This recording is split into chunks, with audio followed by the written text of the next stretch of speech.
habilidad para conocer, comprender o percibir algo de manera clara e inmediata sin la intervención de la razón. Eso, traducido a que nosotros podamos entenderlo de una mejor forma. Bueno, es la capacidad que nos hace inclinar la balanza hacia tomar una decisión u otra, pero de forma inconsciente, sin razonar. No requiere razonamiento y esa es la clave de la intuición.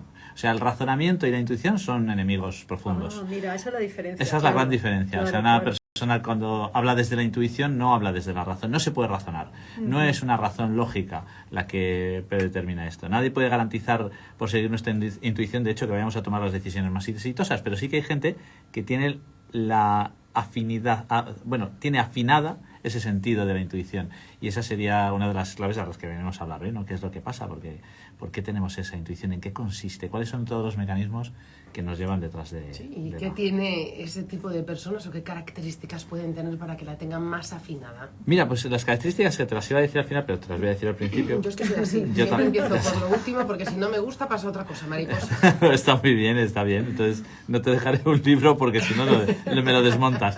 Pero sería no hacen juicios, no juzgan. O sea, cuidado. Son personas con pensamiento crítico, un sentido crítico. Sí.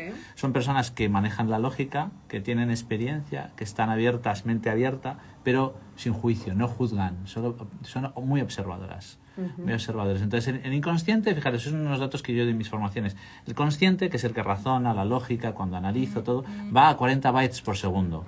Eso quiere decir que va muy despacito, ¿vale? Porque el inconsciente va a 11 millones de bytes por segundo. O sea, fijaros qué barbaridad de más va al inconsciente. ¿Esto qué quiere decir? Que desde que entramos en esta sala, que estamos aquí en este estudio, mi cuerpo ha detectado temperatura, ha visto vuestros gestos, ha visto si alguien se siente mal, yo no lo veo, pero lo percibo. Y lo percibo porque todos esos datos los percibo de una forma automática, que cuando más experiencia tienes y cuanto más ámbito puedes ir corriendo, más se va afinando. De hecho, también por contrario, y es algo que conflictúa un poco, los niños suelen tener una gran intuición, porque sin saber lo que está pasando lo detectan. Y es por que no, mente abierta y plasticidad del cerebro que no juzga. Entonces su inconsciente detecta muchas cosas que al no juzgarlo detectan como señales y las saben interpretar de una forma automática. Esto es cómo funciona. Entonces es algo muy interesante. Hay gente que no tiene nada desarrollada la intuición y hay gente que la tiene muchísimo, y es porque no la escuchamos muchas veces, ¿no? ¿Y cómo se manifiesta esa intuición en una persona? Bueno, pues realmente forma parte, como te decía, de esa... Es un inconsciente adaptativo, se va adaptando. Es cada cosa que es aprendida, sentida, interiorizada, pensada y experimentada, crea un pozo de, digamos, como sabiduría en nuestra particular mente que nos define. Y esto hace como que tengamos, digamos, como un capital mental, que es el que nos hace detectar las cuestiones. ¿Y cómo se manifiesta? Bueno, digamos que, fijaros, hay varios experimentos. Os he traído aquí un libro que se llama Inteligencia Intuitiva, muy interesante, de Malcolm Gladwell. Este especialista nos habla de ello. Y es bueno, yo sé que Álvaro lo conoce, porque es muy erudito él en este tipo de materias y le gusta leerlo, pero bueno, ¿de qué va? Hay varias cuestiones que cuenta. Dice que, por ejemplo, en el análisis de una estatua, de una escultura, de griega que se encontró, hubo un museo que, con el afán de querer comprar, por ser nuevo y por querer comprar esa estatua y querer hacer un museo de prestigio, no pudo ser intuitivo. O sea, los expertos que fueron a ver aquella estatua, que era la primera que se encontraba de esas características en el mundo, completa, sin que tuviese ningún daño, no le faltaba ningún miembro, ni la cabeza, ni nada de eso que le suelen faltar a las estatuas antiguas, pues resulta que todos, dijeron, bueno, te lo vamos a analizar, porque este señor perdía $2 millones por ella, y decía, bueno, si eso está bien, la vamos a pagar, pero vamos a analizarla. Entonces vieron analizando y fueron mucha gente a decir, sí, efectivamente, la prueba de carbono, el granito es de la zona, el musgo que lleva fuera es el que se hace con el tiempo, perfecto, es perfecta y tal. Pero pasó por allí alguien que no vino con esas ganas de... Muchas ganas tenemos, y pasan las relaciones, pasan los trabajos, pasan la vida. Parece como que tienes ganas de que suceda algo, tienes una expectativa de que tiene que suceder algo bueno, que esto es para mí, y eso nos hace coartar la expectativa. ¿Qué sucede? Que este hombre dijo, dice, la primera palabra que sentí es frío. Sintió frío. Y esto es muy importante. ¿Qué es lo que te induce la primera descripción de la persona, de la escultura, de lo que tú estás viendo, de la situación? Si tú desarrollas esa capacidad de sentir, ¿qué es lo que te dice a ti algo interno que no puedes razonar? Que dices oscuro, sospechoso, desconfiante, algo así. Verás que tu intuición no estaba mal encaminada. Y esto es lo que sintió este señor. Y resulta que haciendo análisis se dieron cuenta que las uñas eran atemporales, no eran de la época que se esculpían esas esculturas griegas, con lo cual era el primer fallo. El segundo fallo fue que nadie pasó por desapercibido que había irregularidades en las dimensiones de los brazos y las piernas que no eran de la época. Y lo tercero es que el musgo que se habían puesto era lo que se produce cuando una escultura está bajo tierra, pero se había puesto de forma artificial. O sea, que tanto análisis durante 6 meses fue destapado por la propia intuición. Y esto es la gran controversia. Tanto análisis, tanta historia que podemos hacer, pero hay ciertas pequeñas cosas que nuestra intuición, por experiencia, detecta mucho más antes que nosotros y nos da una señal, ¿no? Es como un impulso, es como una emoción, como un sentimiento de que hay algo ahí que nos está diciendo algo, ¿no? Y todas las personas empezaron a recordar que lo habían analizado, y los propios expertos del museo, y se dieron cuenta que las palabras que les habían venido es extraño, incoherente, raro, había otras palabras, no me acuerdo cuáles eran. Esto es muy interesante porque realmente es lo que nos pasa, es lo que decía Damar antes. ¿Qué pasa después de esa situación que me acuerdo que es lo primero que sentí? Cuando vi esa persona o vi esa situación, ¿no? Intuí que estaba pasando algo, pero no sabía, hay algo que no me cuadraba. Pero era tu intuición que la estaba percibiendo por un montón de señales. Sobre todo a nivel personal, cuando vemos a personas o cuando vemos objetos, nos va a descuadrar cosas. O bien porque hay algo que estaba movido. Tú no sabes lo que es. Tú entras en una sala y hay algo que no está en su sitio. Realmente no puedes analizar qué es. Pero tu intuición te está diciendo hay algo que no está en su lugar. Y esto pasa con las parejas. Fijaros que se hizo un estudio, en este mismo experto nos habla de él, y nos dice, mirad, hay una persona que tiene un análisis perfecto de saber que en una entrevista de 15 minutos analiza si las personas van a tener éxito como pareja en los siguientes 15 años, si se van a separar o tienen muchas posibilidades de seguir juntos. Entonces se hace un análisis, entonces el análisis da para mucho porque se hacen unas preguntas, unas respuestas, microgestos de lo que yo estudio, del análisis de la kinesia, de los gestos, etcétera. Y claro, eso se puede ver muchas incoherencias, pero tienes que analizarlo, tienes que pararte. Sin embargo, los expertos en intuición demuestran que las personas que empiezan a tener esa intuición detectaron que, por ejemplo, hay un desdén. ¿Qué es un desdén? Es como una especie de palabras que se dicen cuando hablan del otro. Es decir, bueno, recuérdame, ¿qué hablaste de esta persona ese día? Primero hacen un gesto. ¿Qué recuerdas de cuando os conocisteis? Y segundo, enseguida describen algo negativo. Es decir, que las emociones negativas que mostramos cuando hablamos de algo que no va a tener éxito son más grandes que las positivas o las agradables, ¿de acuerdo? Es decir, que las personas que decían, bueno, conocí un día, fue un día estupendo, pero él bebió mucho y se emborrachó. Entonces hay un reproche. Entonces, cuando ya empezamos a dar ese tipo de pistas, el lente de intuición podría detectar, entonces va muy rápido. Pero, sin embargo, no hace falta hacer un análisis tan grande, se ha demostrado, sino que podemos, a través de la intuición, saber estas cosas. Y son cosas que, además, la ciencia y, sobre todo, el área de la psicología está estudiando desde hace muchos años porque es algo que les tiene totalmente descolocados, ¿no? Tanto estudio, y luego somos intuitivos. Así que, fíjate.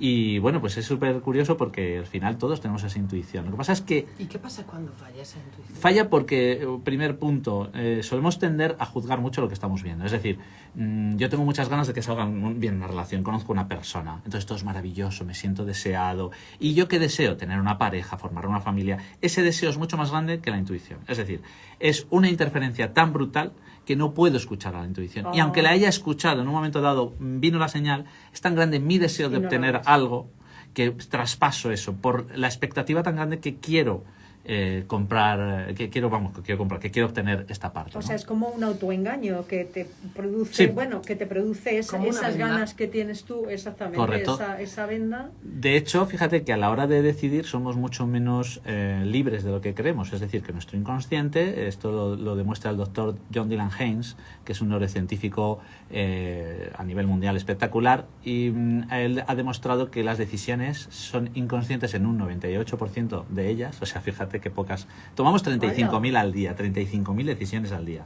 De esas 35.000, entre el 1 y el 2% son conscientes, el otras son automáticas. Entonces, claro, ¿qué determina esto? Pues que hay unos procesos anteriores de nuestra experiencia, de expectativas, de creencias, de vivencias anteriores, que en el sentido de querer adquirir una sensación de satisfacción ante las situaciones, hace que razonemos y que interfiramos y nos queramos creer nuestras propias decisiones o nuestras propias cosas, pero realmente tenemos un mecanismo mucho más inconsciente. Y esto sucede todo el rato, ¿no? Entonces, incluso en las encuestas está demostrado que mentimos.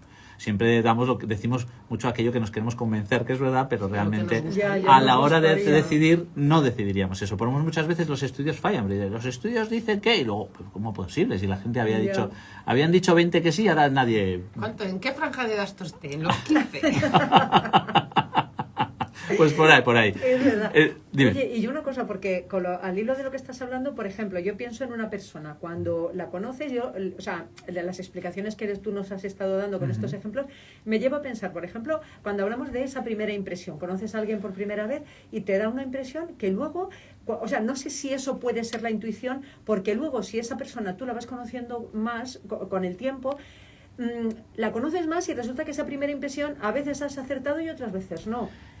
Claro, porque tenemos ese sesgo cognitivo, es decir, que tenemos, date cuenta que incluso desde el sistema educativo que tenemos nos sesga mucho el sentir, la intuición. Es como que vamos muy dirigidos a, no quiero utilizar la palabra adoctrinamiento, que parece que está un poco politizado, ¿no? No quiero entrar por ahí, pero sí, más o menos es como que en cierto modo, entre comillas, nos adoctrinan de alguna forma y dejamos de ver con el tercer ojo, que sería la intuición, ese sería, dejaremos de ver. Lo estamos anulando porque queremos creer que las cosas son de una forma, nos han dicho que son de una forma, entonces cuando la vemos, incluso en los rasgos de las personas podemos intuir, que todos tenemos un analista interno brutal, de forma automática, podríamos intuir lo que es verdad, lo que es mentira, quién es de fiar, quién no es de fiar. Sin embargo, eso lo ponemos en juicio y al enjuiciarlo nos lo perdemos. O queriendo, no, pero a mí mi padre, por ejemplo, que esto real, siempre me ha dicho que es una maravillosa persona, el señor Feliciano, me dice siempre me decía, todo el mundo es bueno.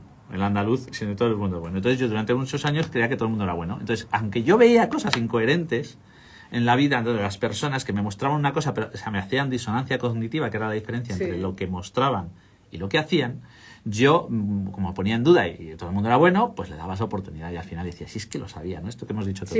Lo sabía, había algo de mí que lo decía. Esa era la intuición que estaba hablando y que luego con los años, en mi caso, he ido escuchando más y sigo escuchando, hay que trabajarla muchísimo para quitarte todos esos mapas, todas esas creencias, todos esos programas. ¿Cómo se puede activar la intuición? Lo primero, primero conociendo como lo que estamos, esto es el primer paso, saber que hay una intuición, cómo funciona y que realmente existe, que realmente funciona y que la supervivencia del ser humano, que es algo biológico, nos la ha desarrollado por algo, no es casual, o sea, no es una cosa que venga, me la he inventado yo y es mágica, no, es que tiene un sentido en la supervivencia. Una vez que sabes esto, es estar atento a que cada vez que esto es un ejercicio para los oyentes y para vosotros que estáis aquí conmigo en el estudio. Y tú ahora, a partir de ahora, vais a encontraros con una persona que os presente nuevo, una situación, un lugar cuando entréis. Intentar describir, escuchar la descripción que te hace la intuición, que es una palabra como que te lanza una imagen, un sentido, una emoción, una descripción interna, cuando conoces algo nuevo, ¿no? O cuando vas a una situación, entras a una casa o vas a ver a tus padres y percibes. Esa primera es, ¿qué describirías? Es sospechoso, por ejemplo. Qué curioso. Y luego intenta que pase el tiempo y veas si realmente era sospechoso lo que pasaba, o extraño, o defraudador, o mentira, o no sé, o fantástico, ¿no? O algo. Bien, a ver si eso es lo segundo. Y no juzgar, sobre todo, lo que tú estás sintiendo. No son ideas mías, no te obsesiones. Porque muchas veces también otra cosa que nos puede hacer es el miedo. El miedo ante una situación, un miedo extremo, un miedo sobrepasado ante una situación que nos haga pues que la intuición no la escuchemos o que la sobredimensionemos. Pasa como con las emociones. El miedo, por muy alto que esté, no va a funcionar porque está siendo disfuncional. Si el miedo es muy bajito, no lo leo bien, va a ser disfuncional. Un miedo bien entendido es funcional. Pues la intuición pasa lo mismo. Si la sobredimensionas, vas a obsesionarte. La obsesión es muy mala consejera de la intuición, claro. Y si la desprecias, pues no funciona. 2 minutos nos quedan, José. A mí me gustaría preguntarte si tiene más intuición el hombre o la mujer o no tiene nada que ver. En teoría, y también esto es controvertido, porque como hay muchas cosas ahora sobre cosas confundidas, de que lo es la igualdad, el hombre y la mujer tienen un funcionamiento de la comprensión distinto, que no es ni mejor ni peor, sino que es complementario, es distinto, y es necesario que sea así, por muchas cuestiones. Entonces, realmente la mujer venís y además por un tema biológico, y es que estáis concebidas para ser madres en general, que luego no se desarrolle, pero y eso hace que la intuición esté mucho más desarrollada, porque va a tener que tener ciertos instintos en la intuición, ¿vale? No es que el hombre no sea intuitivo, que incluso puede haber hombres más todavía, ¿vale? Pero sin embargo la mujer en general viene con ese instinto de intuición más desarrollado que el hombre. Y podemos decir que no es lo mismo la intuición que tener una corazonada en un momento determinado. Puede ser la corazonada. Sí, lo que pasa es que hay veces que nos confundimos por lo que te digo. Hay corazonadas. Tengo la corazonada porque tengo un anhelo. Un deseo, porque salgan bien las cosas, ¿no?